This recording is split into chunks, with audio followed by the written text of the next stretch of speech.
as we begin to say goodbye to the last generation Sony PlayStation 4 console, whether or not you're going to upgrade to the PS5 or not, I think it's only fair that we compare and contrast one of the components that we interact with the most when playing our console, that being the controller. So the DualShock 4 and the new PS5 DualSense controller. What are the differences? How do they feel against each other? What about how they interact with the UI of the PS5 compared to the PS4? That's what we're here to discuss in this video today. Of course, if you come to enjoy it, make sure you hit this video with the thumbs up and subscribe to the channel for new PlayStation 5 videos. So without further ado, sit back, relax, get a glass of water because I know your body needs it, and let's get into this video.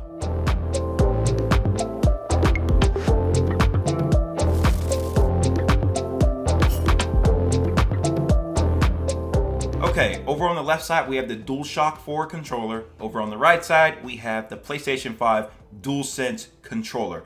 Right off the bat, this controller feels lighter than the DualSense controller.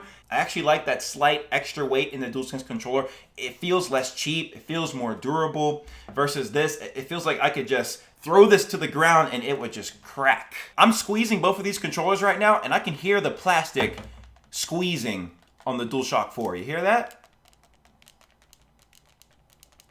On the DualSense, it feels very solid. Like, I don't hear anything. Like, I'm trying to squeeze it and trying to, like, bend it a little bit. It's a solid controller, guys.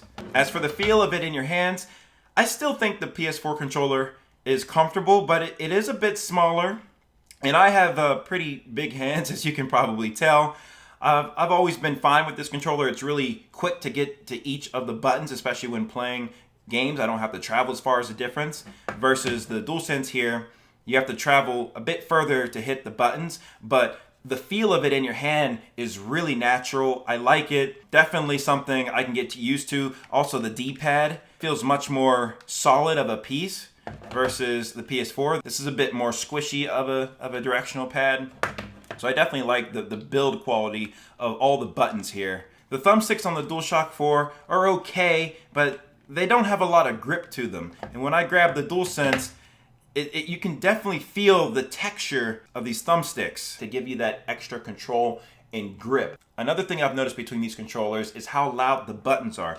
On the DualShock 4, you can hear, how loud the thumbsticks are, and then, how loud it is when you press a button. You can hear that clicking. And then when you grab the DualSense, it's a little bit quieter. It's not as loud. Even the buttons are quieter. And this is pretty important because there's a microphone on the DualSense controller as well. It's that tiny hole right above the 3.5 millimeter head jack. That's where the microphone is. And a lot of people who are going to be playing and don't have a microphone and want to talk to their team, they may end up using the built-in microphone on the controller, and you don't want to be the listener and you hear a bunch of buttons clacking over and over again. That would just be super annoying. So it's nice that the buttons are a little bit quieter so it doesn't become as intrusive to the listener. In the case that you don't want to chat with anybody, you can mute yourself by just selecting the button above that microphone icon. It'll turn orange whenever you're muted, and whenever it's not orange, you can be heard. Above that, you have the PlayStation button.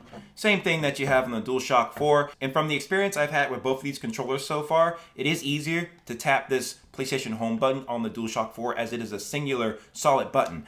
On the DualSense, it's an outline. It's a cutout of the PlayStation logo. The button doesn't stick out nearly as much as it does on the DualShock 4, which makes it a little bit more difficult to press, but it's not the biggest deal in the world. Now, above the PlayStation button, there is a speaker, so you can get certain audio inputs from different games. The quality of the speaker on the DualSense is a little bit better and louder compared to what you get on the DualShock 4, but it's still a nice feature that they brought over from the older controller to the newer one, just to kind of add that extra effect in games that you'll play. Both of the controllers have a touchpad area here. The DualSense does have a little bit larger of a surface area, and the textures do seem to be quite similar in quality. The light bar relocation on the DualSense is a plus, as it's not as overbearing as it once was on the DualShock 4 controller. DualShock 4 has a share button and also your options button.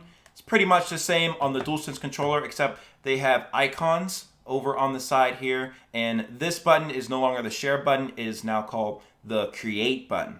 Both controllers have your standard L1, L2, and R1, R2 triggers. There's a 3.5mm headphone jack at the bottom of both of these controllers, as well as inputs for if you're using a charging station.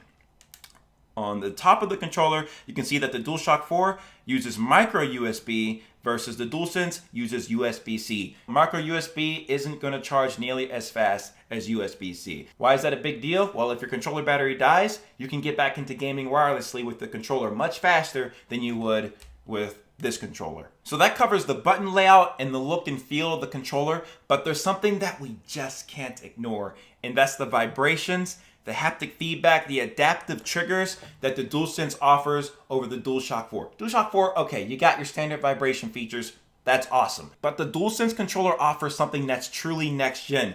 Just with the haptic feedback, you can feel what it's like to be on certain surfaces. Those of you guys that have a PlayStation 5 already and are watching this video, you have to play Astro's Playroom. It is so good, so much fun. It really showcases all the features that the DualSense controller offers and that developers can key in on for future games. It's something to behold, honestly. You can literally feel through the controller what it's like to be walking on mud or walking on a cloud, a hard surface, a soft surface. It's nuts how they make it work with this controller.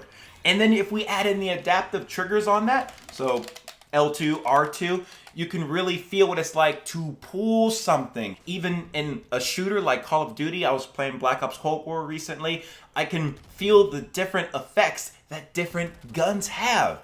And it's so unique and cool. It's something I've never experienced. That is truly next gen, guys. On top of all those features, you also have motion control, which you can experience all these features if you play Astro's Playroom, and I'm sure down the line we'll have games that will include these features in the future. Now I want to get into the UI differences that you'll experience when you select certain buttons on these two controllers. Let's first start off with the PlayStation home button. On the PS4, a lot of you guys are experienced, if you tap it once, it'll take you back to the home screen.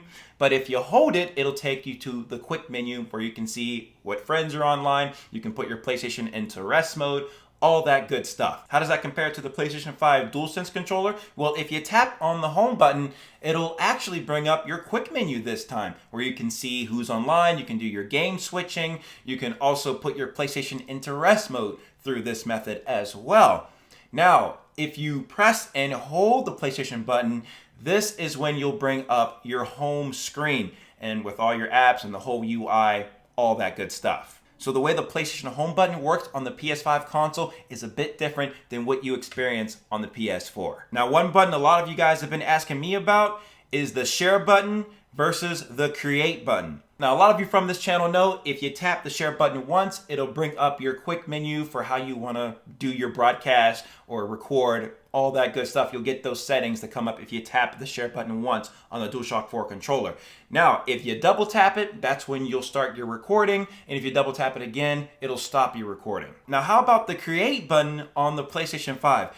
That gets a little bit interesting because you can actually set what that button does in your settings. So PlayStation 5 offers 3 different profiles that you can map the create button to function as, which is pretty cool. I don't mind keeping it in the standard profile, but in case you want to do different things, you can see on screen the different options that you can go with for what you want to do with the create button. So if I select the create button once, it'll display the create controls where I can take a screenshot if I want to. I can start a recording. If I press and hold the create button, it'll take a screenshot. If I press it twice, it'll save the last whatever minutes that I set in my settings. So it can be 15 seconds, 30 seconds, 3 minutes, etc. It'll save that last time frame of footage to my capture gallery. This is pretty cool, guys. The share button has gotten an upgrade on the DualSense controller to the create button with all those new features. You guys already know we'll be getting deeper with the create button and how to record gameplay off of your PlayStation 5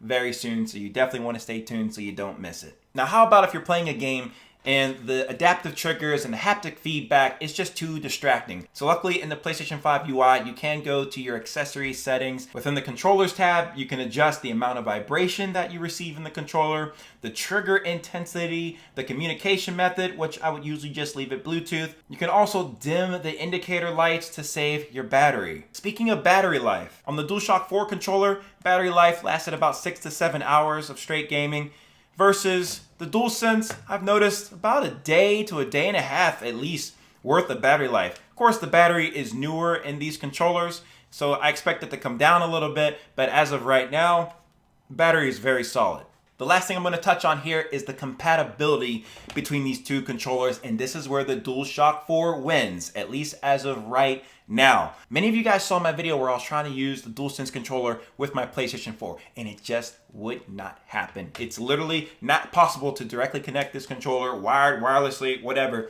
to the PlayStation 4. The only method you can do is to use a computer, do a wired connection, and then you'll be able to use Remote Play or any other games to use this controller. And of course, you don't get the features that it offers completely, but at least you can still use the PS5 controller with something other than the PS5. DualShock 4 is much more consumer friendly. It works on your computers via Bluetooth, wired. I can connect it to my iPad, my iPhones, Android devices. Hell, we can even use this controller on the PlayStation 5 if you're playing a PlayStation 4 game. Overall, comparing the PS5 controller to the PS4 controller, this DualSense is truly next gen. It is definitely the superior controller. It feels amazing, and with all the features and how it works with the UI of the PS5, it's great.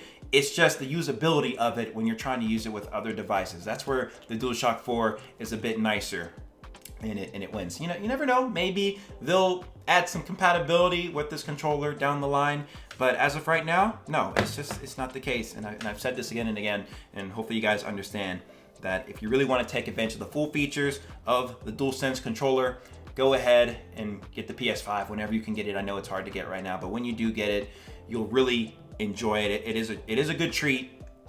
Definitely play Astro's Playroom. You'll get a feel for everything that this controller offers if you played that game. But that's gonna do it for this video, guys. I really hope you enjoyed it. If you did, make sure you hit it with a big thumbs up. Don't forget to subscribe to the channel if you're new around here so you don't miss out on any new future videos. Have those post notifications on. And thank you guys so much for watching and staying to the very end. I'll see you guys in the next one. Peace out.